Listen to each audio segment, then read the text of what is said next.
హోంగార్డులను permanent చేయాలని CM KCR కి Congress MLA తూర్పు జగ్గారెడ్డి లేఖ రాశారు. రాష్ట్రంలో 16 మంది హోంగార్డులను పనిచేస్తున్నారని, గతంలో సీఎం కేసీఆర్ హోంగార్డులను పర్మనెంట్ చేస్తారని హామీ ఇచ్చారని లేఖలో పేర్కొన్నారు. అలాగే వారు ఎక్కడ విధులు నిర్వహిస్తే అక్కడ డబుల్ బెడ్రూమ్ ఇల్లు ఇస్తామన్నారనే విషయాన్ని కూడా అందులో మెన్షన్ చేశారు.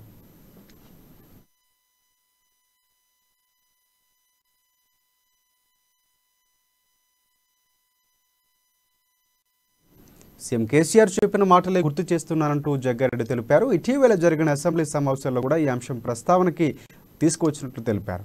పర్మనెంట్ చేస్తే వారికి అన్ని బెనిఫిట్స్ వర్తిస్తాయని, అలాగే ప్రభుత్వం ఇచ్చిన మాట నిలబెట్టుకున్నట్లు కూడా అవుతుందని తన అభిప్రాయాన్ని జగ్గారెడ్డి చెప్పారు. హోంగార్డులను పర్మనెంట్ చేసే విధంగా జీవో తీసుకురావాలని కోరుతున్నామని జగ్గారెడ్డి సీఎం కేసీఆర్కు విజ్ఞప్తి చేశారు. డిమాండ్ని అసెంబ్లీ సమావేశంలో మాట్లాడింది కాకుండా ఈరోజు కూడా ఒక లెటర్ రాసి రాష్ట్ర ముఖ్యమంత్రి గారికి పంపడం జరిగింది.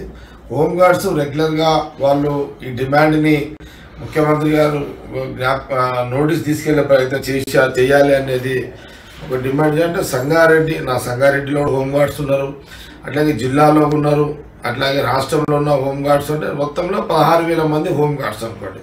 సంగారెడ్డి నుంచి మొదలుకుంటే రాష్ట్రంలోని అందరు హోంగార్డులను గతంలో ముఖ్యమంత్రి గారు చెప్పిన మాటనే నేను జ్ఞాపకం చేస్తున్నాను. వీళ్ళని పర్మనెంట్గా హోంగార్డులందరూ పర్మనెంట్ చేసి ఒక జీవోని త్వరగా తీయాలని నేను రాష్ట్ర ముఖ్యమంత్రి గారి మరొకసారి లెటర్ ద్వారా వారి నోటికి తీసుకెళ్లే ప్రయత్నంలో భాగమే నేను ఈ వీడియో రిలీజ్ చేస్తున్నాను. అట్లాగే వారికి లెటర్ కూడా పంపడం జరిగింది. తప్పకుండా